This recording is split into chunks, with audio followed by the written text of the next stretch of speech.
In the latter half of the 1980s, John Carpenter secured a 3-movie deal with Alive Films. The films would be low budget at $3 million each, cheap even for the time period, but he had full creative control over each project. These 3 films would become Prince of Darkness, They Live, and Memoirs of an Invisible Man. Today I want to talk about Prince of Darkness, the first of the 3. It's one of those movies that always imposes its will on me. No matter how many times I watch it, what mood I'm in, or how many nitpicky flaws I can't help but find through repeat viewings, Prince of Darkness always manages to leave me unsettled in a way no other movie does. No other movie is scary quite in the same way. If you like horror, John Carpenter, the 80s, etc., go watch Prince of Darkness before I play Spoiler Man. The whole is greater than the sum of its "I'm a 46-year-old college student" style mustaches and cheesy romances. Prince of Darkness transcends these goofy trappings of an era. The movie's ideas are too big and its horror too overwhelming for even the bad 80s humor to count as a demerit. Goofy 80s humor is fun anyways. Walter! Walter! What the fuck do you want? Where are you? If I told you, you wouldn't believe me. I'll throw up a big spoiler warning when I'm getting into the later plot stuff, but if you do want to watch Prince of Darkness, please do not look up a synopsis for this movie. Go in blind. This is one of those real weirdo films. Prince of Darkness opens with the longest opening credits scene of any movie I've ever seen. I love it. It's a perfect vehicle for Carpenter to show off what I think is his best score ever. The opening's intrigue and building tension are fueled by the strange juxtaposition this movie is built on, cutting between a lecture on physics, delivered by the late great Victor Wong as the professor, and a troubled priest, played by the late great Donald Pleasance. The opening is a great thesis statement. The script miraculously spins plates such as theology, quantum mechanics, the limits of human technology to perceive reality, and pure motherfucking cosmic terror without dropping a one of them. In the bonus features interview on my Blu-ray copy, Carpenter describes a long-time fascination with religion combined with having recently read a book on quantum mechanics inspiring the movie. The dead priest was a member of the Brotherhood of Sleep, a secret sect of the Catholic Church.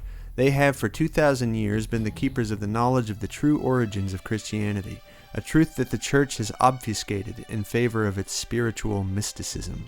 The Brotherhood has been hiding this thing. Despite the events surrounding this container informing the creation of the entire Christian faith, they don't know what in God's name it is. So tucked away in a dilapidated and underfunded church in the heart of downtown LA is this. On rewatch, I was struck by how quickly this cylinder of unfathomable evil is revealed. Carpenter couldn't wait to show off his weird-ass ideas. The church is now in the modern era, and Donald Pleasance can sense the evil's power growing from inside its prison. He turns to science for answers, specifically the physics department at the local university. After recruiting some students to help, Professor Wong brings a multidisciplinary team overnight to study whatever the hell this thing is. What follows is a strange but coherent mix of possession movie, zombie movie, Son of Satan movie, and Lovecraftian nightmare. Prince of Darkness has all the makings of Night of the Demons or the middle act of Poltergeist. A group of people stay overnight in some kind of haunted or cursed location, but the movie adds the apocalyptic weight of something like Dawn of the Dead. So this green goop is the devil, or rather, the thing that inspired the concept of the devil. The container is carbon dated to be millions of years old. The ancient beings we call Jesus and Satan are not things of earth. After pooling up on the ceiling, the goo starts shooting into mouths and the possessions kick off. It's never felt quite like a possession movie to me, though. The goo can reanimate dead bodies as well. I've got a message for you, and you're not going to like it. We're ready for death. The idea is sort of a hybrid of zombies and demonic possession, almost like the pre-Romero voodoo zombies. Human bodies are used for the will of an evil force that, through the conversations between the priest and scientist, we come to know as the anti-god. There is never an implication that the souls taken in this way can be saved. The unhoused population that lives near the church is possessed themselves, gathering to serve the anti-god for reasons the movie never discloses. You could argue that they're only there because Carpenter thought the imagery was creepy. I disagree. I've always thought the evil hidden in the church basement was gradually exerting its influence on them, possibly for years leading up to the events of the film due to their proximity to it. The anti-god does, after all, broadcast a prophetic nightmare to anyone who sleeps within a certain distance of it. I love the creepy found footage way the dream is shot. It's always freaked me out so much. We'll come back to the dream later. The scientific team discovers precious little during the movie, which adds to the Lovecraftian horror element. There is a 2,000-year-old text left behind by the Brotherhood of Sleep, being translated by Lisa, played by Ann Yen.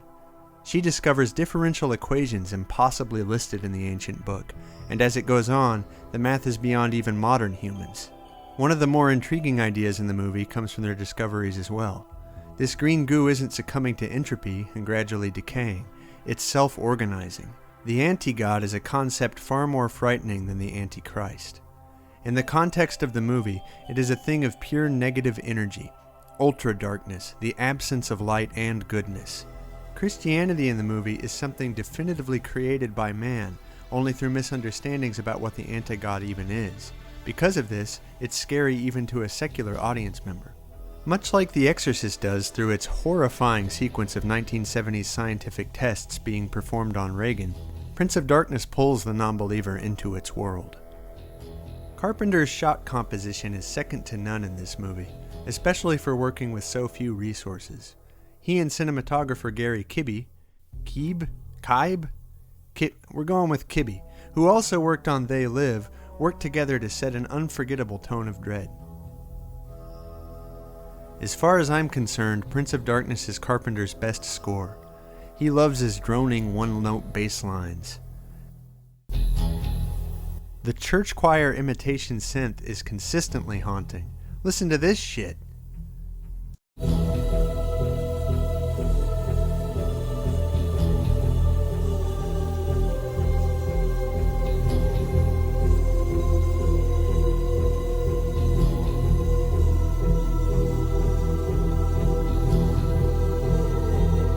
When you show me this,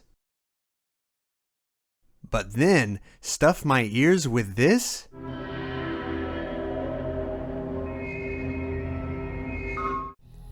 The weakest element of the movie besides the romance, and we ain't gonna talk about the romance, Confirmed sexist and proud of it.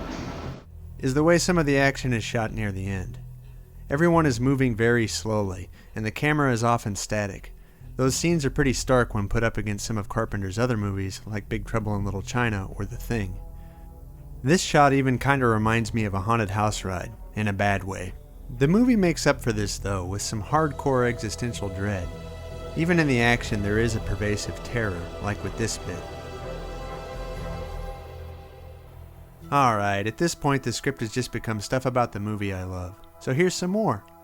Susan Blanchard's makeup is so gross and terrifying. The priest reduced to cowering behind a boiler, desperately sending prayers up to a god he should know by now isn't the benevolent, all-knowing entity his religion teaches. This shit really freaks me out. Jesse Lawrence Ferguson's performance as Calder is great, especially after his tragic death, a faithful man reanimated by the devil, left only with madness seeing himself in the mirror. Catherine floating in the void world of the anti-god after the priest shatters the mirror is one of my favorite shots in any horror movie. It's a visual that looms in my mind just as much as this. Or this. She sacrificed herself to destroy the thing that Kelly was transformed into, and to shatter the link between the anti-god's world and our own. They haven't won, though. Brian is still having the dream sent out from the church. The hooded figure in the doorway is now Catherine. I've never known exactly what to make of this, which is why it scares me so goddamn much. The logic of the movie gets fuzzy around the edges in a way that feels, to me, intentional. The best minds couldn't figure it out. The anti-god is still coming. In the film's final moment, Brian reaches for his mirror. In desperation to make sense of the world, or perhaps out of anger, he tries to touch the unknowable horrors on the other side.